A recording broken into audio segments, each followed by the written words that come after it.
Warning: the SCP Foundation audio archive is classified. Access by unauthorized personnel is strictly prohibited. Perpetrators will be tracked, located, and detained.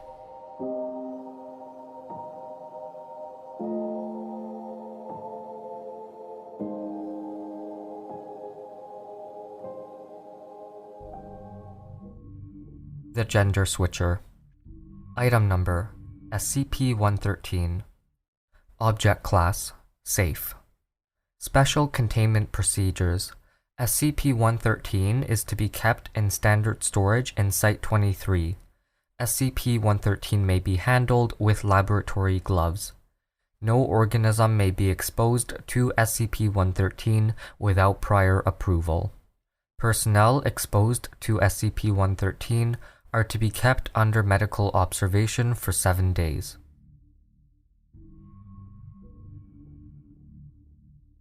Description: SCP-113 resembles a small, polished piece of red jasper. Analysis shows that SCP-113 is not composed of jasper, but composition similar to that of other recovered objects. When SCP-113 comes in direct contact with the flesh of an organism possessing sex chromosomes, the organism's physical characteristics associated with gender and biological sex are transformed, including genetics and secondary sexual characteristics, either reversed or altered.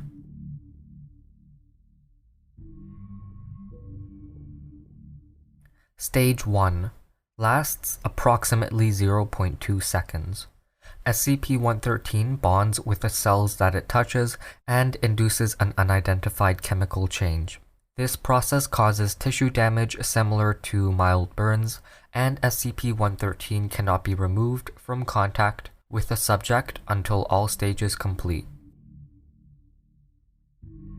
Stage 2. Lasts approximately 20 seconds. SCP-113 emits a low-intensity electromagnetic wave which travels through the subject's body. Subjects may experience nausea and vomiting, along with a stinging sensation throughout the body. Stage 3. Lasts approximately 60 seconds. The subject's cellular makeup is temporarily transformed.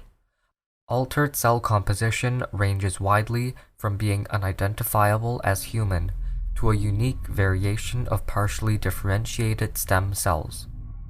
The subject will experience intense stimulation of all sensory nerves during the final 20 seconds of this stage, and described this part of the process as extremely painful. Subjects in poor health may die of shock in this stage. At the end of this stage, the subject's biological sex is permanently altered. In standard cases, the subject's biological sex will be changed to the opposite biological sex. All primary and secondary sexual characteristics are altered accordingly. Stage 4. SCP-113 disengages from the subject and becomes inert. Subjects with sex chromosomes atypical for their species, such as intersex humans, are affected in unpredictable ways by SCP-113. In human intersex subjects, this appears to be influenced by gender identity. Such subjects may be unaffected, or their bodies may change to match baseline male or female bodies with sex chromosomes to match, or other results may occur.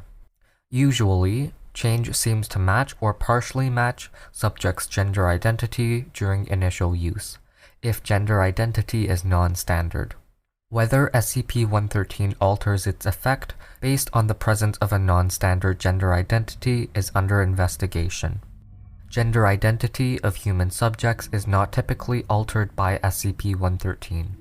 In subjects with non-standard gender identities, typically gender identities which do not match their pre-exposure biological sex, this usually results in positive psychological effects. In subjects with standard gender identities, male or female, matching pre-exposure biological sex, psychological effects are usually negative. These appear to be natural psychological reactions and not an anomalous effect of SCP-113. SCP-113 exposure results in unusual effects in certain species. In Varanus komodoensis, the Komodo dragon, a number of ZW/ZZ individuals were transformed to possess WW chromosomes instead of ZZ or ZW, which was in every instance fatal. In Cairnohabtus elegans, a nematode, no males were produced despite C. elegans having two sexes, hermaphrodite and male. Male subjects became hermaphrodites and hermaphrodite subjects were unaffected. Note: in wild populations, male C. elegans are extremely rare. Subjects of single-sex hermaphroditic species, such as earthworms, will not be transformed by SCP-113. The object's process will stop at the second stage, and the object will become inert. Previously exposed subjects may undergo SCP-113's effects again by reinitiating contact with SCP-113 after approximately 60 seconds have passed. However, in 25% of cases, immediate second exposure to SCP-113 fails to transform the subject correctly. Transformation failure varies in nature, but usually includes massive bone, organ, and tissue damage to the subject, as well as partial or complete obliteration of genitalia. This commonly results in death by organ trauma or internal bleeding. Failure rate can be affected by subjects not coming into contact with SCP-113 for a lengthy period of time, which varies by subject. Patterns are under research. Under normal circumstances, transformation failure rate increases exponentially upon multiple exposures. Subjects who survive rapid, repeated exposure are eventually transformed. Further anomalous elements continue to appear as exposure count increases.